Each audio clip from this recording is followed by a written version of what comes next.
Okay, so two final areas I want to get into. First one is, I think there's no doubt that the spread of Christianity and Islam has in many ways just transformed the world's understanding of many of the basic truths that Judaism holds dear, Abrahamic monotheism. And I understand that the Rambam, the Maimonides, speaks about that they are in some ways a force for good in terms of spreading Abrahamic monotheism. What would you say are the best things that have come from Christianity and Islam, and what are the things that you think are more negative and Judaism would disagree with? Sounds like a very dangerous question to put out into the public domain. But let me pick up one thing you said. Sure. You quoted the Rambam. In fact, what he says, to be accurate, is he says that Christianity and Islam have spread around the world very powerfully the idea that there will be a messianic redemption. He says that now it's on everyone's lips, right? They have their version of a messianic. They have their version of a messianic figure that we do not agree with. But nevertheless, what comes out of that discussion, and you probably know this was censored, the editions of the Rambam, the common ones that you see around, this is completely censored. Wow. In the reprintings that have been done now, this has all been reinserted.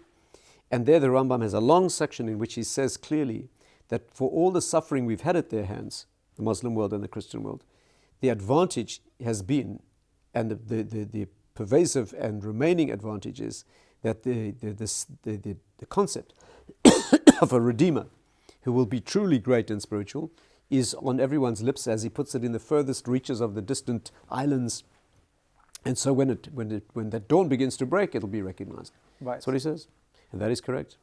It's tragic that it's happened in a way where there's been so much persecution and so much bloodshed in the name of religion, as I said, bad religion. But that is the upside, and he says that clearly. What do you think are some of the most striking disagreements we've had? With the Christians and the Muslims? Yeah. Again, I'm not sure I want to speak about this publicly. Okay. Obviously, with Christianity, we disagree about the persona of the Redeemer that they look up to as a messianic or divine or semi-divine figure. Obviously, we don't. We are clearly not agreeing with that. The Islamic idea is that Muhammad was still in the generation of prophecy. Our teaching is that he lived later than that generation. But as you correctly say, both Islam and Christianity are based on the Testament, on the Old Testament. They even call it that. Mm-hmm.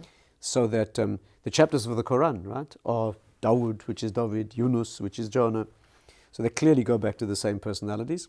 And Christianity, of course, is openly based on the Old Testament. So there's no question that the basis is there. Right. But I think that's not perhaps the appropriate forum to go into. Sure, I get more that. specifics. I understand that. To stay up to date with JTV content, click subscribe here if you're on YouTube and hit the alarm bell. And if you're on Facebook, hit the like button and under following, click see first. If you enjoy watching JTV content and want to help us continue to grow, please consider making a donation to us by clicking here.